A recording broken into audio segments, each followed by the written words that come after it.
We'll synchronize ourselves here. This should be an Olympic event. Synchronized recording.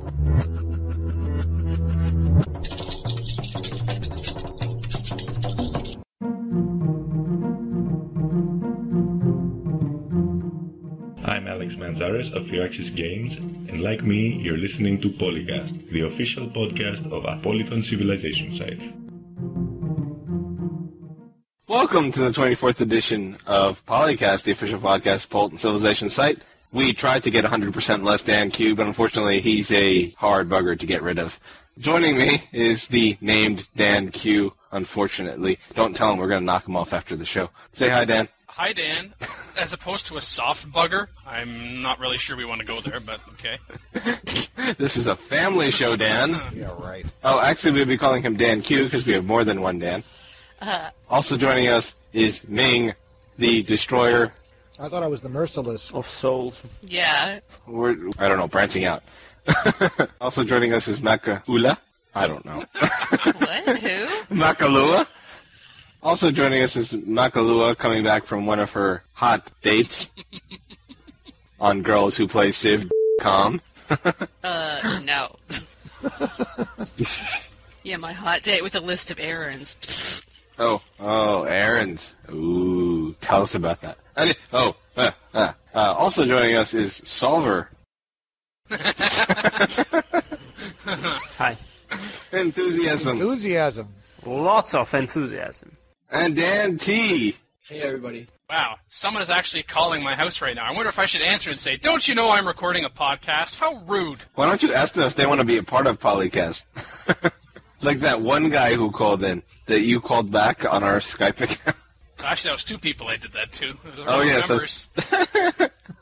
Yeah, Martin, you still haven't called back in. What's going on? But there's one that you actually put on the front of most PolyCasts. What was that? You called PolyCast. I don't suppose you're a Civilization fan. Civilization? A computer game. No.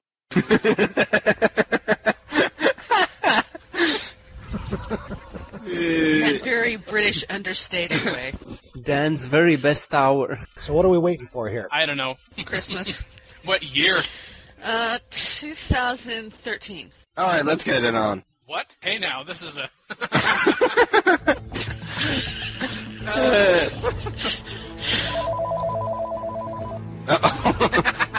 Someone wants to talk to Dan.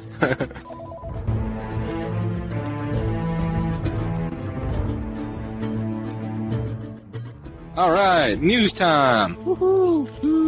IGN releases a Civilization 4 Beyond the Sword guide of sorts. Soren Johnson on why Alpha Centauri's unit workshop failed. ModCast time? Yep. Yay! Introducing military civics to Civ 4. Gripes about the game's Crystal Redentor and Sistine Chapel wonders.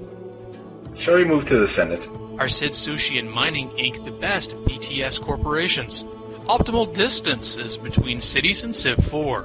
What good are submarines? Favorite unrestricted leader combo courtesy? Beyond the Sword. I speak with Civilization 4 Gold Edition poster artist Greg Hildebrandt in the second of a three-part interview. Archived Senate discussion from Episode 23, How Big a Civ 4 Army is Big Enough. Archived Time Machine retrospective from Episode 9, The Release of Alpha Centauri.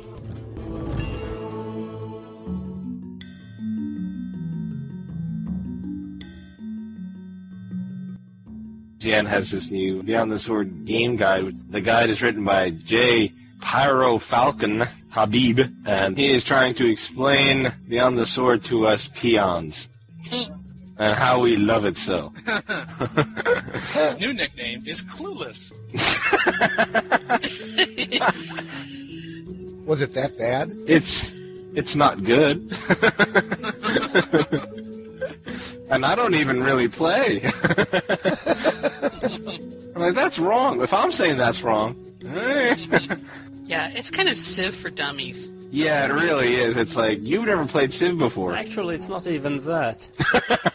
First thing, the overview is they try to explain the 4 X's. Like, explore. Humans didn't know what the whole world looked like. So people explored. And I'm like, are you kidding me? What got me is that they suggest that the Aztecs are one of the best tips for a culture victory. Wow. Oh, and they get the domination criteria wrong.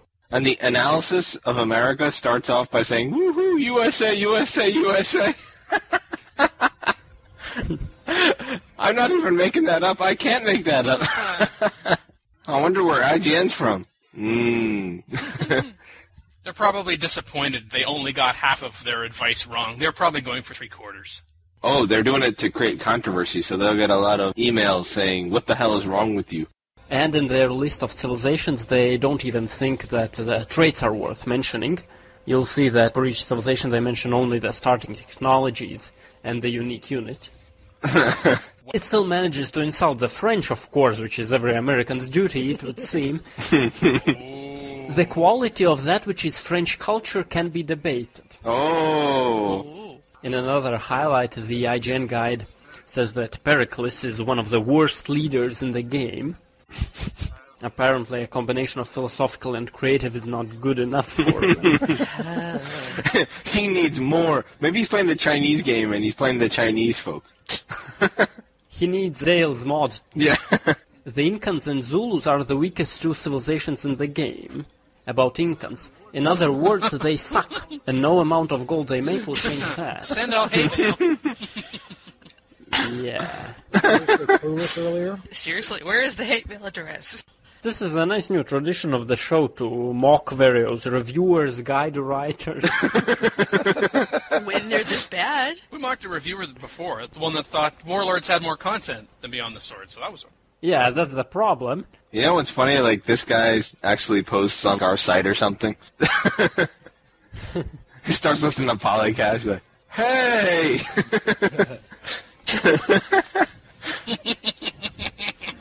Dan only does that because he knows that no one listens. That's why he tries to has a lot of guests, figure they'll listen. Maybe it's Dan writing this. No, even Dan knows more than this. Yay! Even Dan. Oh, I'm reading the expand part of this Beyond the Sword guide, and it's like, don't build too close to other cities. You might take away other resources. Like, does anyone not know that, or... Like I said, Civ for dummies. Who exactly is he writing this for? Yeah. Everybody's welcome to their opinion, even if they're morons. And here's the best piece about that guide. IGN says that bureaucracy is actually better than free speech for cultural victories. What? Excuse me? What mod are they playing? What part of 100% culture did they not see? Yeah, it's apparently too late in the game for them. Oh. I feel I must say again, bureaucracy, boo. Controversy, yes. Controversy. So anything else we can trash in a bit? There are far too many pages of crap. Yeah. I'm clicking along, like, come on now. Oh, it's going to get better. No, not this page. Oh, it's going to get better. No, it's worse again. Oh, thank goodness it's done. That's the good part. It does end. Yay. Woo-hoo. See, we said something positive after all.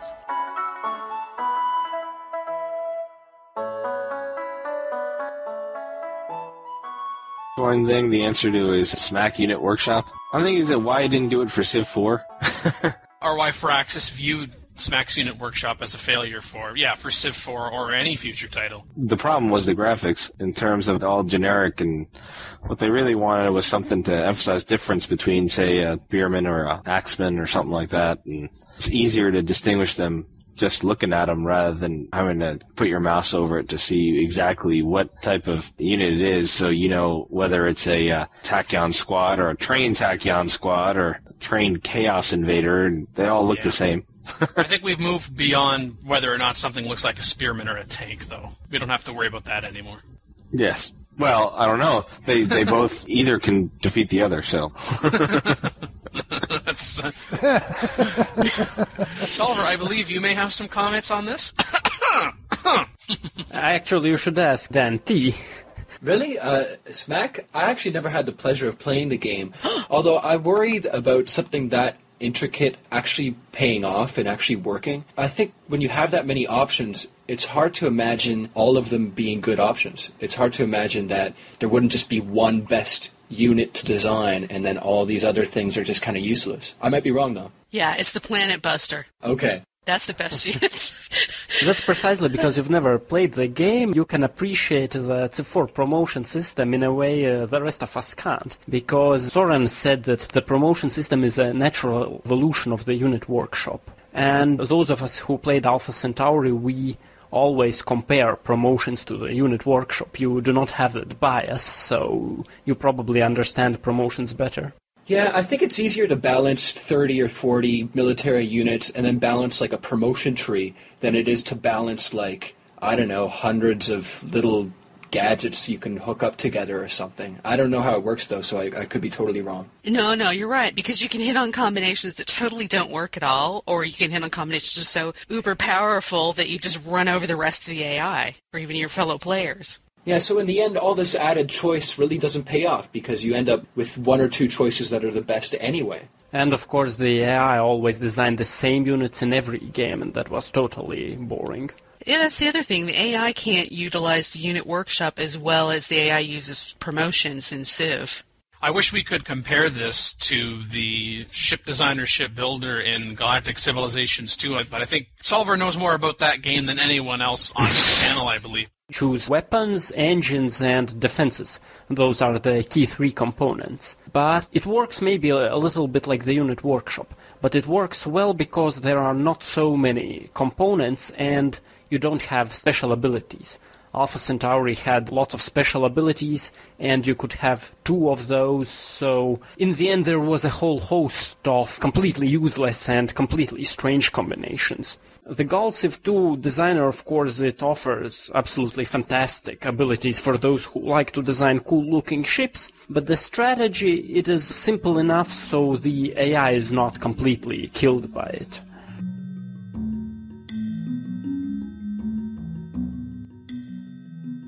I'm quite happy that the new BTS AI managed to surprise some people, in particular with its amphibious assaults.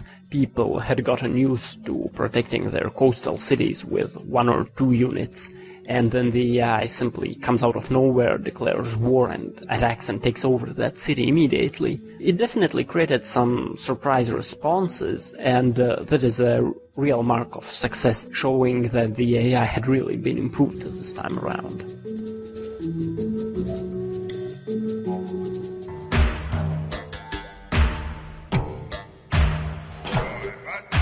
Welcome to the ModCast, where we talk about hot issues in the forums. Alright, let's talk about military civics, even though you did link to CFC. Yeah, it's an interesting concept, but the way this guy laid it out doesn't make a hell of a lot of sense. In a nutshell, that's very true. In what way? Like, is it strategy you don't like, or is it the realism of it? Well, I think Katie Cat's response, was classic. Yeah. Yep, I agree. And the one civic listed without boosting the cost have 200% war weariness, and war weariness is already lots higher on BTS. So I think that kind of sums it up. It's like, interesting concept. Maybe there could be a good military civic, but setting it up the way this does, it's like, okay, it adds nothing new to the game except for to screw the player more. Yeah, I think a lot of the numbers are too big, and there's just too many numbers, in fact. I think they need to be simpler, and they need to be smaller. And maybe the upkeep as well. Katie Cat's post said the costs are already pretty high. I know DanT will back me up on this. It's a really big problem with civics. You can't just add them. It's very tempting. I know people like civics and they think civics can be added, but the problem is that every civic has to work well with every other civic, and in turn every possible combination has to work fine with every aspect of the game, from builder aspects to warmonger aspects. And as DanT will confirm, during development, civics underwent a lot of changes, maybe more than anything else. So to add civics alone, it would require such a horrible amount of time and play testing that I am, for example, very glad that Firaxis decided not to add any new civic sections for Beyond the Sword. Yeah, exactly. I'm with Katie Cat also, who says that there are plenty of military civics already, like nationalism, vassalage, theocracy, police state, etc. Exactly. Regardless of whatever this person does with his military civics, I don't believe we need a separate military civics category. It's all better and best served under the existing civics categories. What a great thing to discuss on a forum board, so we see it all the time. I think like a first general issue, if we're actually going to look at these points specifically. Now, there are 2 drafts. Did I ever notice that there are actually 2 drafts? This person did not update their opening post with their suggestions, but followed up and made some changes based on the feedback that he had received. But still, I don't think the changes make it any more appealing to me as a player. No, me neither. Like the first issue, this default option, militia, everyone knows that our default civic options in Civ 4, we have low upkeep, but there are no benefits, but there are no negatives either. So right away, we're unbalanced. And I suppose one could say, well, maybe the other starting civics should have benefits or should have penalties. But that's an even bigger balancing consideration that's not something worth exploring, at least in Civ 4, but I kind of like it the way it is. Yeah, it's actually a decision about making it fun strategy. Because if you make default civics with any kind of penalties, then you take one decision away from the player. As soon as you get the ability to switch civics, you absolutely need to eliminate those penalties. And that's an automatic decision, and any automatic decision in Civ is bad. I think the problem is that the only military features you have to work with are experience, great generals, and upkeep, and it seems like all these civics are just different permutations of those 3 numbers, and it's just not enough to offer the same variety as, say, free speech versus bureaucracy. That seems like a much more interesting decision than, do I want 2 experience or 3 experience? Yeah, I think there's too much of an emphasis on great general point benefits. There was someone who said, how do you balance peaceful and aggressive play styles? And the person who started this thread, the American, said that until volunteer military, standing armies and militias are for peaceful civilizations, and conscription and mercenaries are for aggressive civilizations. I don't see that at all. Yeah, I'm not buying it. To add more flavor to these civics, something like conscription could offer a certain amount of culture. I mean, not to be too much of a wonk here, but Machiavelli used to talk about how conscription was actually really great for building a national mythos and building a lot of national loyalty. So adding some other numbers in here besides just constantly fiddling with the great general points could make these more interesting. Yeah, because the American stands by that the standing army should be one of the 2 military civics you should look at for peaceful civilizations, but the great general point boost is one of only 2 benefits of standing armies, and if you're not an aggressive player, what, like, whoopee. What good is the 200% great general points if you're not going to attack anybody? Exactly. Maybe better than a military civics would be like a foreign policy or diplomacy civics, where you could choose between a more aggressive or isolationist or even peaceful stance. And get benefits for it. Absolutely. Actually, that wouldn't be a bad civic to think about. But that might be meaningless in multiplayer.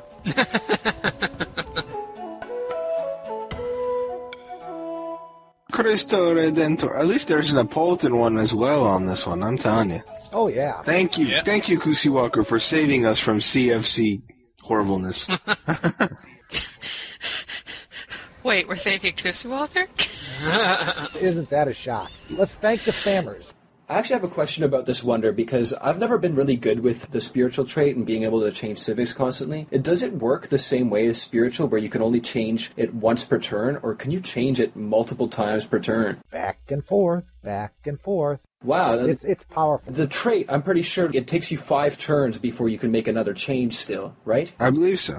Yeah. Okay, this seems to me like a bug or an exploit. Hope they certainly didn't intend this. That seems really bad. Seems like maybe they meant that you can change it once a turn or something like that, but not multiple times during every turn. It still makes it powerful, but it's not exploity. Yeah, this seems either short-sighted or just a big mistake. Well, I like how the discussion on went from, is it too powerful to how does it compare against using a golden age? Because a lot of people are planning their civic switches during that so they can take advantage of not losing the turn. A lot of the comparisons came between, okay, you can do it during the golden age, but it's not timed as well as you like, and the power of this, it was more of an interesting discussion. So I think it's just a matter of opinion whether it's too powerful or not, because I think the key point is it comes late in the game. It's not like this happens early in the game that you can get Mm-hmm. If it was earlier, it'd be ridiculous, but that is the key. I'd be switching every second. Mm-hmm. I'd be switching every time. Oh, my building's coming out, I'm going to switch this. Oh, I got a unit coming out, I'm going to switch this. Oh, I got to change my religion so he doesn't attack me. Mm-hmm. Later in the game, those issues aren't as important. But even if this isn't that powerful, it kind of irks me that you can change multiple times, like just before you produce a unit and then just before you do each little task. It doesn't seem like good gameplay to me. I mean, I guess some people like it, but I was hoping to play a game where they don't encourage that kind of calculation. Yeah. On the other hand, the person does say if you think some parts of it are exploitable, don't do it.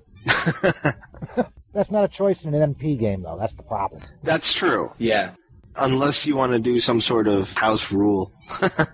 We try to limit the house rules in most of the MP games because there are some things that are exploitable, and it's just tough explaining all those things when you get new people. That's true. We encourage a lot of newbies to join our game, and you got to explain, okay, we try to remove, for example, the double attack exploit. So we say that when you declare war on somebody for the first turn, you have to wait for that person to say okay before you end your turn. Because that way you give the person at least a chance to respond to the initial attack. After that, no holds barred. But for that first attack, we say, hey, if you're going to declare war on somebody, you have to say, hey, are you ready for me to advance, to try to eliminate that, of course, exploit. This would be a much tougher one to really take a look. Well, I guess the screen comes up, so it would be something that could be monitored, but the more and more rules you have to include for people to remember, the more difficult it is in an MP environment. Yeah. Yeah, and also the more house rules you have, just in any circumstance, tell someone, don't do something. If they hadn't thought about it before, now they are. Oh. So if they treated it just like they did the actual characteristic, then I think it's okay. But yeah, switching multiple times in the same turn just is garbage. Yeah, the best argument against Crystal Redentor being overpowered, as some claim, as it's already mentioned, is how late in the game it arrived. It's not as a potential powerhouse victory-changing wise as, say, Pyramid since Vanilla, or maybe arguably even Great Wall since Warlords, or even now the Statue of Zeus, but it's still overpowered at present out of the box, especially with the Civic flip back and forth, and we've got to believe that that part at least is going to be addressed. You know that leaders who have the spiritual trait can construct it twice as quickly. Now who's going to say that the spiritual trait is useless? Well, you're going to use an engineer anyway. People who don't like to play spiritual? I'm not a spiritual fan, but we know there are spiritual fans out there, so at least until a patch. Where it gets nerfed. Yes. Yes. Some nerfs are good nerfs. I think this is more than a nerf. This is like just fixing a straight-up mistake. Matten says he doesn't think, again, it's quite powerful because it's available at such a late stage in the game, but then, as the appropriately named Empire Maker observes, it is problematic and enticing on advanced starts, where there really isn't that concern about it being available later in the game once you've been going. Not that I'm an advanced starts person, but anyway. He says, quote, "It was wonderful when I attacked. I had 10,000 plus gold in the bank and just went on a rush buy festival." Hey. Yeah, and DanT, if you say that's a mistake, that's something you should have spotted before the game was released. And me too, of course. Invisible Stock argues that the only thing that stops this wonder from being incredibly powerful is how close it is to mass media and the technology tree. If the AI gets the United Nations, then you end up getting your civic options limited pretty quickly. Well, I think most critically here in Beyond the Sword, you can defy UN resolutions. I realize there's a big happiness hit for that, but... Oh, no kidding. But still... And that needs to be fixed as well, by the way. Well, I know it's not realistic, but pretty much if you can defy the UN without too much of a penalty, the UN becomes useless, which might actually be realistic, but it just, I don't know. I feel like they have two choices. They can either make it work or they can make it realistic. Well, did you see that one thread where they had the Civ that was constantly going against the UN and all of the cities were down to size 1? Oh, wow. Huh. It's a classic screen save. Yeah, it's a little ridiculous, but I don't know. I feel like the UN is just totally out of place in this game. It's just impossible to make it work.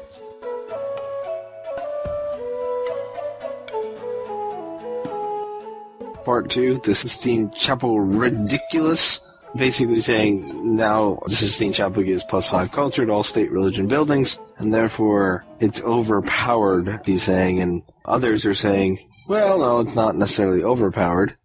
I feel the same way about the new Sistine Chapel as I would about a wonder that would say, cut the domination threshold in half or by 20% or something. It just doesn't seem right to me. I couldn't really explain why, but it seems like bad gameplay and just bad for the victory conditions in general. Yeah, notes Thyrin, or however we want to pronounce it. He says, combined with the apostolic palace, it is really gross. Make your state religion the same as the AP in your temples and monasteries. Give an additional +5 culture and +2 hammer. I think that's an interesting point, although it's kind of separate from the Sistine Chapel by itself. But I think that maybe there might be too much power in religion right now. Yeah, well, thanks to what Sistine Chapel sets up here, and in combination with all of those others, yes, it is really quite powerful. If you're not able to found a religion, you definitely want religion to spread so you can take advantage of these and start building those religious buildings. Which, of course, I guess is the only case is you might not want to get these buildings as if even if you adopt a state religion, whether you found one or not, if you're not building religious buildings, then I guess you would ignore this, although I don't know why you would. Even if you're a warmonger, because at some point, especially if you've got really powerful cultural neighbors, you want to try to beat them off with a stick somehow. The best way to do that is just to crash and burn their cities. You got a culture problem? Remove the problem. And if you think the Sistine Chapel is too powerful, find the city, raise it. There's a simple solution to all these problems. I still think it's a problem with Civ 4 in general that maybe this wonder highlights. Culture is pretty much meaningless. Unless you're going for a culture victory, culture only has two meanings. One is the first border expansion that you need to work your fat across, and the second is in some border cities that are actively contesting culture of other cities. Otherwise, well, it doesn't really matter. Your core cities, whether they have 3,000 culture or 4,000 or even 300, it doesn't make any difference. Ultimately, if you're down and out on one of both of these things, whether it's the Cristo Redentor or the Sistine Chapel, you're likely rarely on the giving end of the benefits of one or both. But most importantly, you're forgetting Civilization II's Leonardo Workshop. Oh, yeah.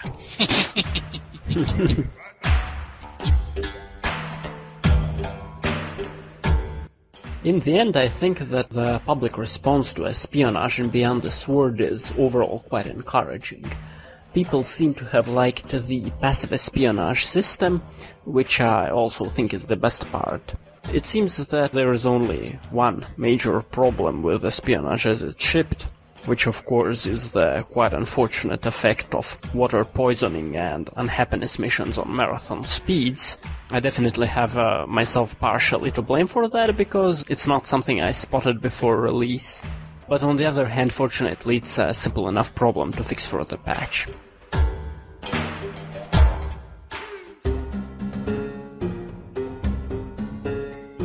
Welcome to the Senate. In this section, we talk about game strategy.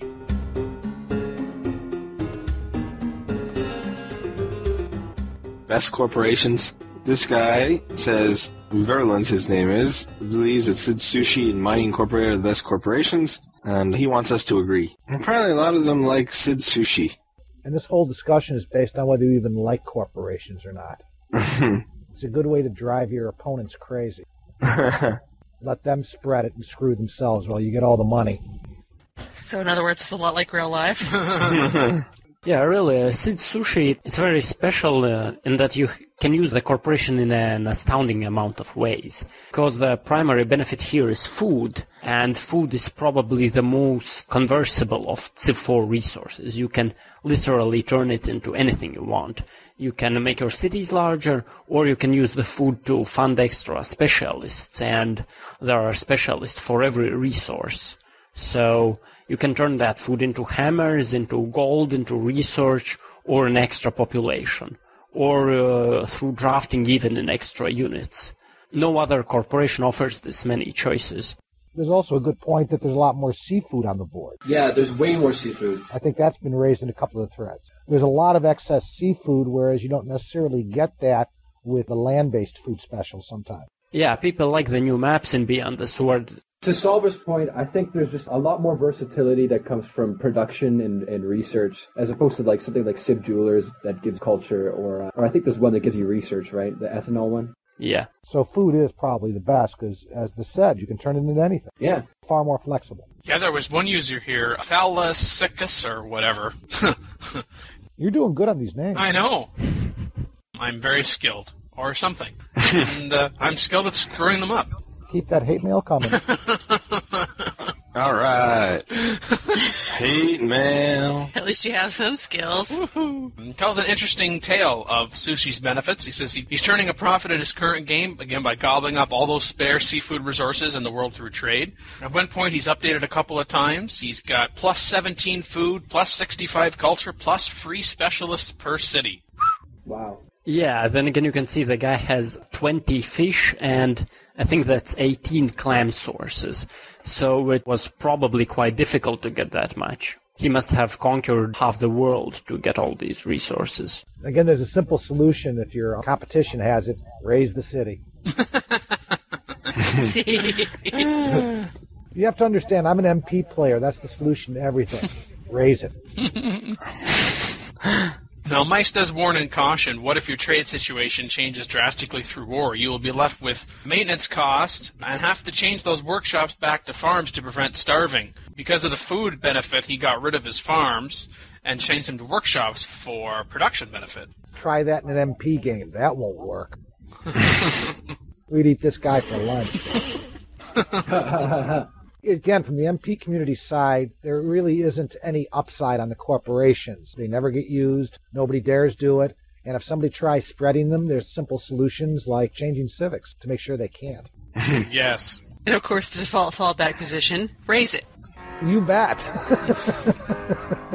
I'm gonna raise you like I should. No kidding. Oh. No singing. I would ask, do you think since they called it Sid Sushi that they made it more powerful knowing it was going to be the best one? Because it does have the best name. Come on. Yeah, and it's Sid's name. Exactly. I think it's kind of a fix-in. Of course it has to be the best corp. They named it after Sid. There you go. Yeah, Civilized Jewelers is an okay name, but Mining Inc., yawn. There's an exciting one.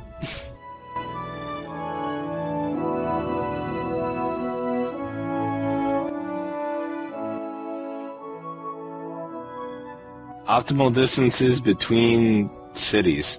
I'm not sure, Most boring discussion of all time. Yeah, that's a weird topic here. I think Morgrod's answer is the best. The answer to how far apart cities should be, however far apart they should be. I know that's not very helpful, but he's right. It depends on the map. It depends on your situation. It depends on what you're trying to accomplish. I mean, there is no answer to this question. Look at the board, moron.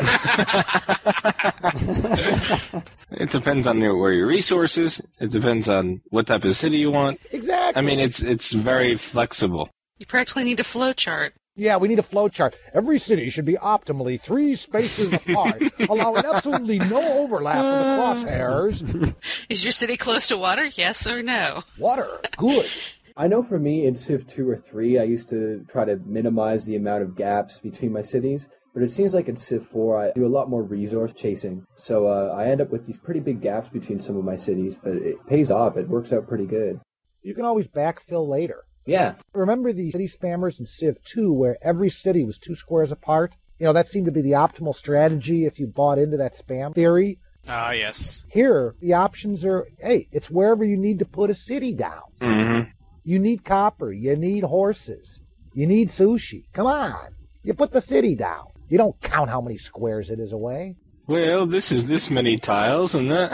Oh, I have to put the city here. It doesn't matter that there's nothing here that I'd want to build a city for, but damn it, it's 3 squares away. What a terrible discussion. Now, I will say for me, I prefer to have it so that my city's fat crosses don't overlap. However, most of the time, or certainly some of the time, that's either unrealistic, either because of the map type you have, for example, or just either for control of strategic resources or for strategic land, like a choke point between 2 continents or even large islands. I think the real question is how close should your city be next to the strategic resource that you're trying to attack? Overlap isn't even so bad in Civ 4. You can just assign a specialist.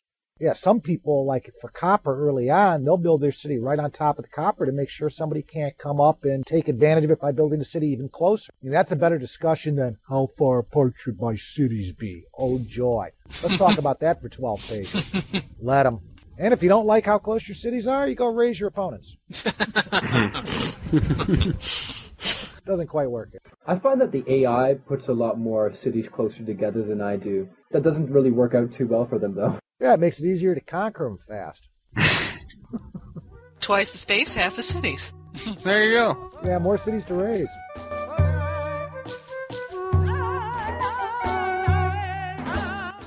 Okay. Next. I knew that would be a short topic. We need at least one. It was just screaming as a short topic. Right up there with what good are submarines? They kill battleships. Isn't that what they're good for? They kill battleships. Actually, they're very good for distributing spies and other things to your... And I love how they talk about, I often build several subs with flanking and sentry, and then leave them in sentry mode outside, so my borders. Woo! It must get late in the game and they have nothing better to do than to line up submarines around their continent to protect them. Yeah, and 22 boats come up, and what is that submarine going to do? They're coming. They're coming. Oh, joy. Another unit outside your cultural border costing you money. Yeah, I mean, I'll build a few submarines at key points along my borders because they'll wake up if a ship, or more likely, as someone says, several ships come within their visibility range. And I think they are good for transporting spies, and it is nice that they can hide under ice floes if they get attacked. Or transport that's not defended, although I really don't even see that. Even before Beyond the Sword and the changes to naval warfare. Although Gaius Octavius thinks that in... Beyond the Sword, submarines are necessities because they carry tactical nukes, which allows you to launch a surprise nuclear attack on enemies without them knowing what hit them. Missile cruisers can do that too, but they're not invisible. So we can take a submarine and pull a hunt for Red October? That'd be great. This submarine's actually a fake. A submarine who's defecting to you. Yes. Submarines just seem much better in real life than they do in Civ, so... I actually don't know a lot about real-life military. What are subs good for in real life that you can't do with a good boat? Well, they can hide better. Yeah, like I said, under ice floes. Yay, when they get damaged. They're meant to take out carriers and larger surface ships. You know, what the heck. And then you have your strategic force, which is there to drop nukes. That makes sense. I wonder why they didn't try to do it that way, balance the unit with that kind of purpose in mind. I just think they're not strong enough to take on the larger surface ships. You think they need a boost? Well, yeah, I mean, against battleships, they're not all that good. Yeah, there's no surprise attack promotion or something that would give them that extra strength bonus, because that's where their strength lies. They get that first shot.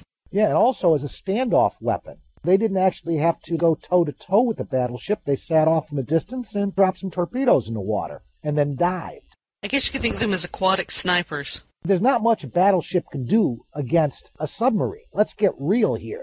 Take on a submarine, you need destroyers, or you need air-launched depth charges, so a carrier or a destroyer can handle a sub. In this game, a battleship can just take a sub right out. That's realistic. Yeah, it would make World War II a whole lot different.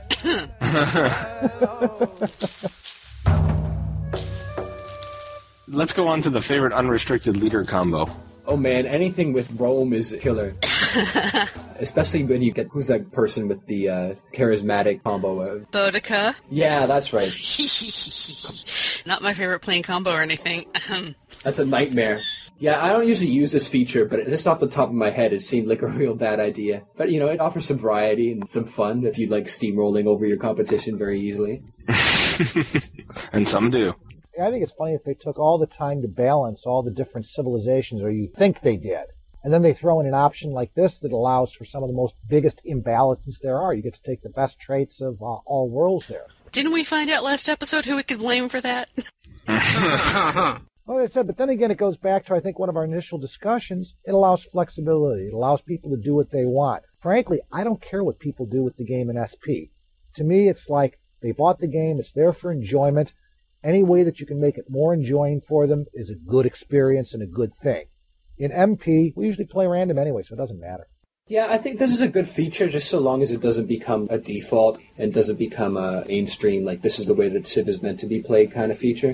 I think it's best kept to the fringes where people get bored of game balance and want to try the steamroller. Well, I think a lot of people are annoyed that they want the best of all possible worlds. They want that little leg up, and they're not willing to take the bad that goes along with the good. So they cheat. Yeah, to me that's an important part of challenge, and I really enjoy that challenge. That's why I don't really use this feature that much. I've never used the feature. And I've never seen it used in an MP game either.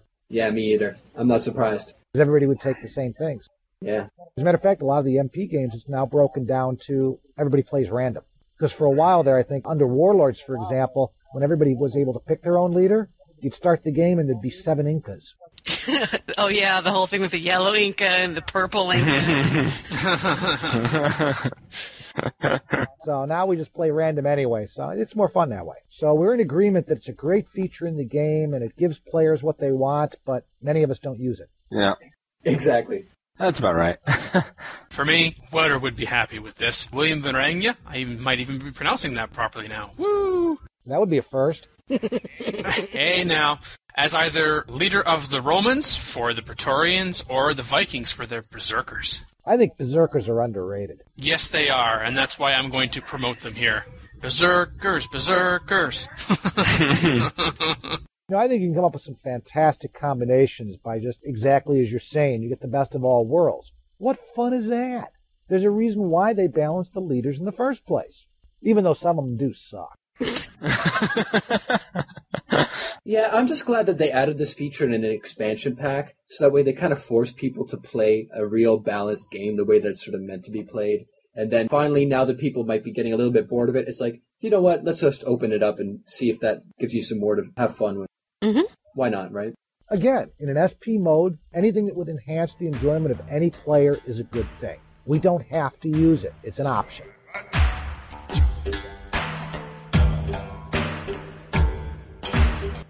Beyond the Sword really stands out in the mods it included. Previous Civ4 games, that is, Civ4 itself and Warlords, all had mods, but they widely ranged in quality and they were generally not as big. Beyond the Sword, of course, has the biggest mods, and the biggest success is the inclusion of Rise and Fall, Fall from Heaven and Road to War, which are 3 fan-made mods, and all 3 of them are very big. It's a mark of success of the BTS mods that they have generated a lot of discussions on the forums. Particularly, it seems that Final Frontier and Road to War are the 2 most discussed mods. It's not something you could say for Vanilla Civ 4 or Warlords, so that is another very pleasant aspect. Polyton University. Oh, yeah. If people do want to learn how to play Civ better, there is a good way for competitive playing to have other people give you advice. And we would find that where? Jeez. Polyton.net Really? forums? Wow, how could I figure that I don't out? know. Polyton University. Sometimes I wonder. Part 2 of 3 of Civilization 4 Gold Edition poster artist Greg Hildebrandt interview.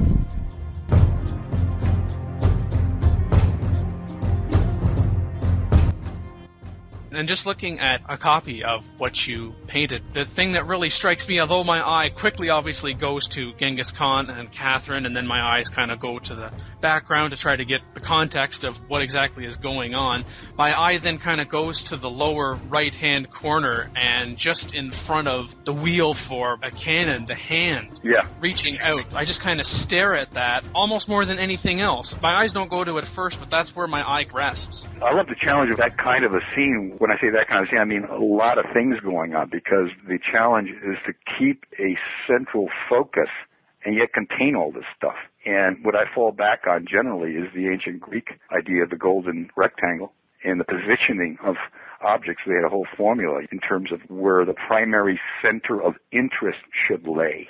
And your eye goes there first, then you move the eye around in a circular form, almost a spiral around the whole picture plane.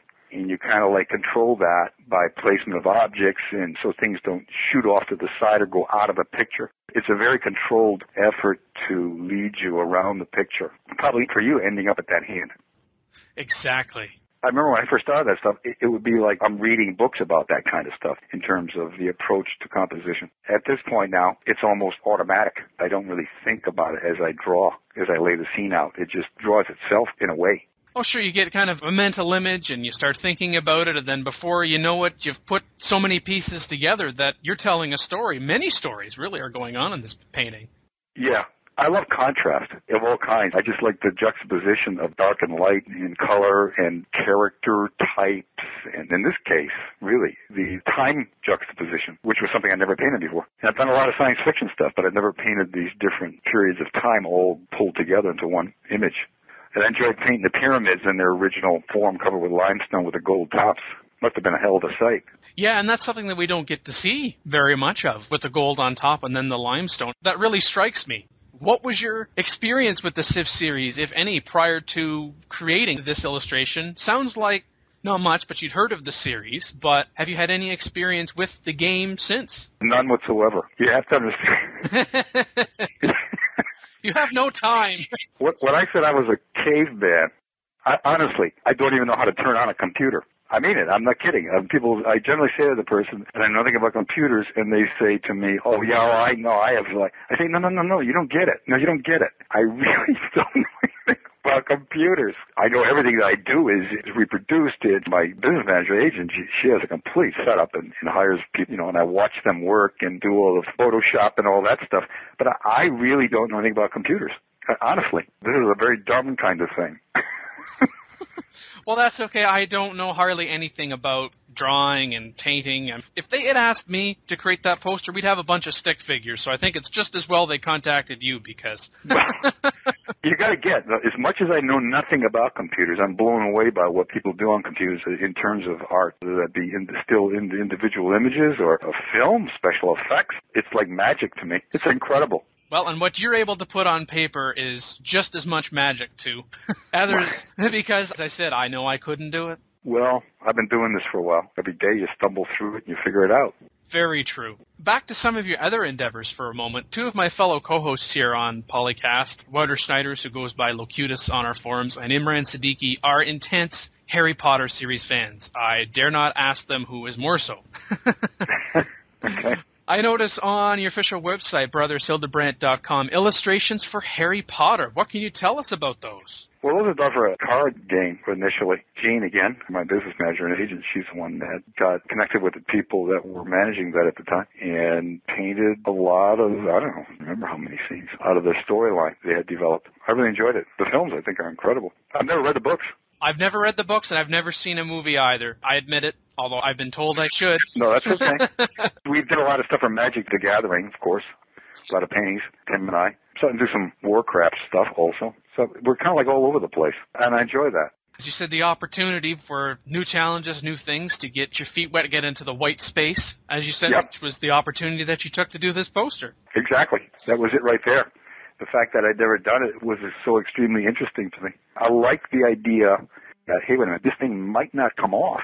Thought that this thing may not work.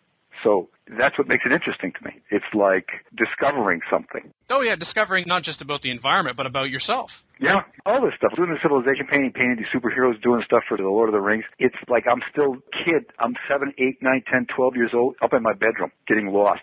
I keep that feeling and that belief alive. I intend to do it till whenever. Yeah, I still get that reaction sometimes. Dan, you play computer games? How old are you? Yeah, well... But hey, what's age got to do with it? Feel. It's that old thing, like, grow up, act your age. I used to get that all the time. Obviously, I come from another generation. It's like, what the hell does that mean?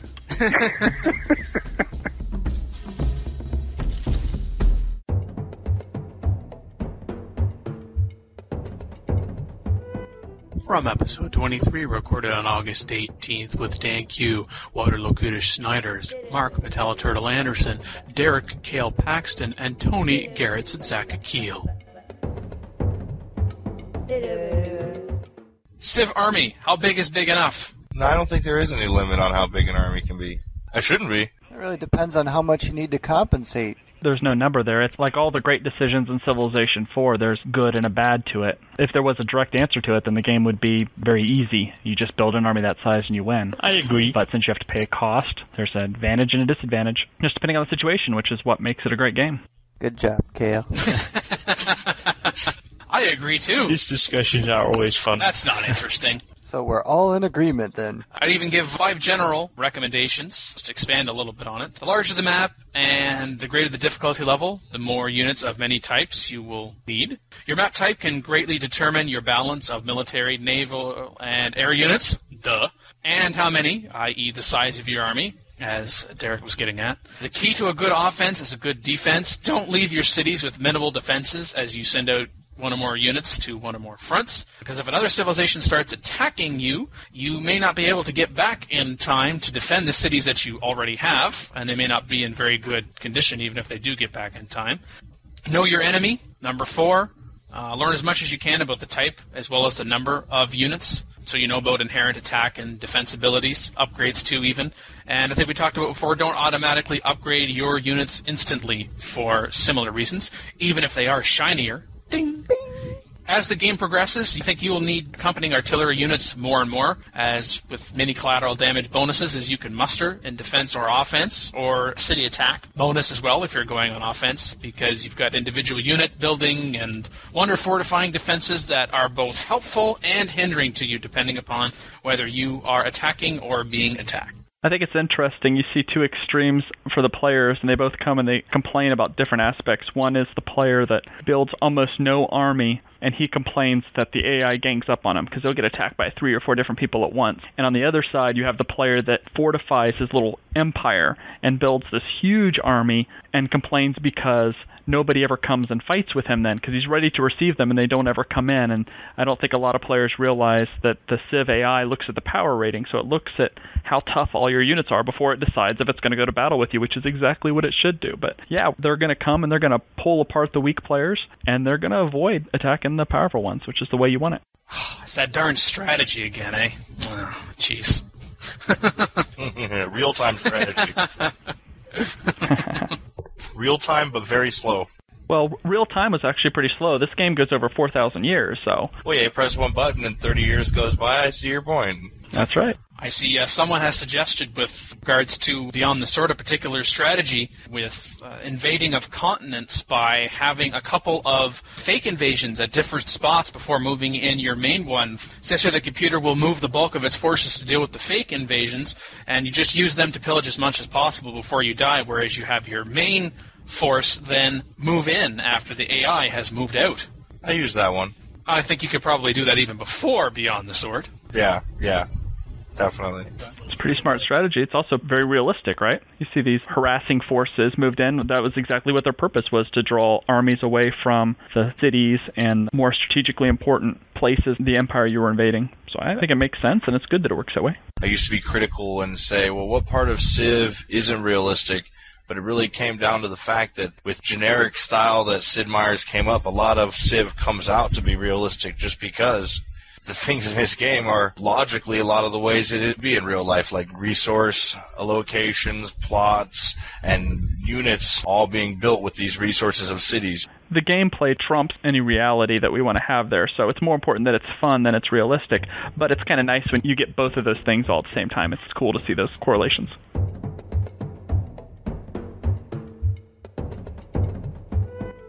Time Machine retrospective from episode 9, recorded on February 17th, with DanQ, Makaluha, Imran, and Blake Walsh. Alpha Centauri released in February of '99. And I bought it even though I didn't have a computer that could run it. Oh, that's passion right there. Was that when you were first introduced to Shiny? Shiny? The Shiny box. No, I still had my old 386 at the time. What a heady time that was. And then everyone got it. And then some people said it was ugly. But yeah, the manual I remember was really impressive. Had all sorts of stats on Planet. I was impressed when I had flipped over to the bibliography and saw some of the things that they had read as background for figuring out how to set up some of the factions and things. And I was like, hey, I've read that too. That's amazing. Yeah, they really did their research on that game. Which is why people are still playing it 8 years later. Well, there's lots and lots of fan fiction. Ryan Reynolds' last turn-based game. Because they went on to do the real-time bastard. No, real-time's not bad. Yay, real-time. That was a very fun time in the Dream of All. We just got massively invaded by hordes of pro and anti-smack people. Hey, Alpha Centauri is what brought me here to Bolton. I mean, it was a couple of years after the Great Invasion, but... Well, we have Alpha Centauri to thank for Maka, so it's all good. Uh-huh. Wait, who? I said Maka. You said Maka? I knew what he meant. I'm abbreviating. Poorly. See, we're on familiar terms now, Dan. Oh, really? Yeah. Not that. No, after the show, we talk about how much you were horrible, and I was here for the big smack fun. It was a good time. I didn't get it early on, though. I think also I had the same thing with my computer, that it wasn't going to run it all that well. So I got it a little bit afterwards, but I was around and I was reading all of the fun. I never really got as involved in the Alpha Centauri community specifically as I did with Civ. Well, I only got into a fail in Crossfire, and then, of course, I was very active in the Alpha Centauri community, as anyone who was active in the forums even would know. Demo game. And I also played Alpha Centauri all the time, all the while through Civ 3, because Civ 3 wasn't that good.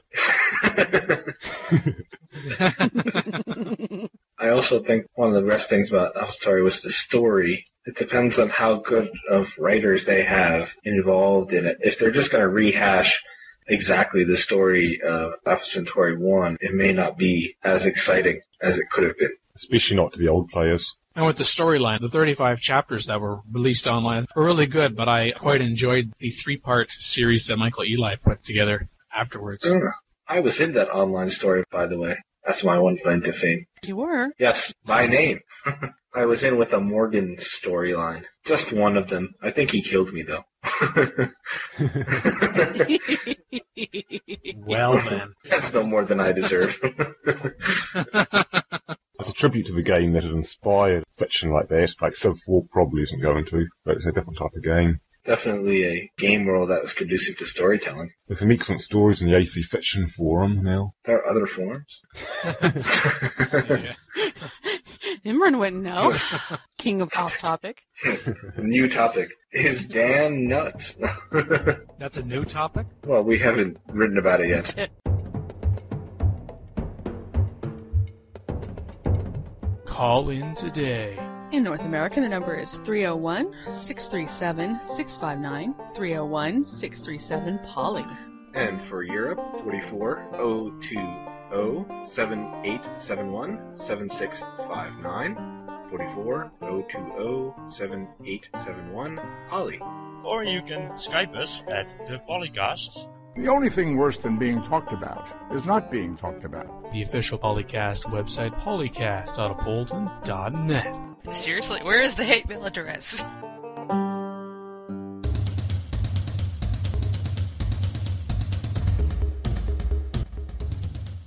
I guess it is closing time. One last call for alcohol. Yeah, I know this song.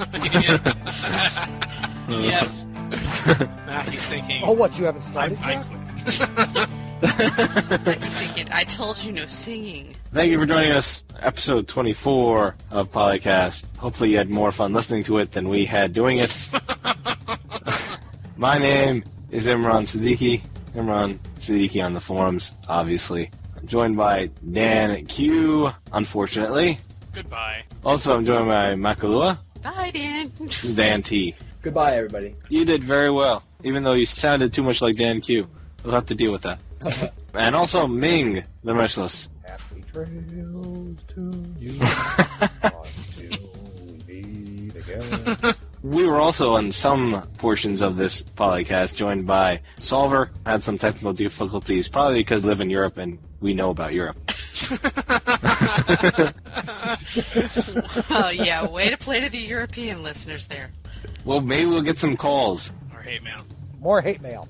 Our hate mail. I have not yet received hate mail. I know. I insult Mac users. I insult people from other countries. What the hell? That brings up an interesting point there, Imran. As far as I'm aware, DanT is currently recording on a Mac. He's using a Mac right now. Oh, nice. Yeah, I just made the switch really recently. I hadn't insulted Macs this time around. I don't know why. Well, now you can insult a Mac user next to in person, in real time. Go for it. Yeah, we've already been doing this for about 2 hours. Besides, he's afraid he's going to get Mac cooties. Water could not join us today because he was looking at Prawn and hurt himself. We can't go into further details.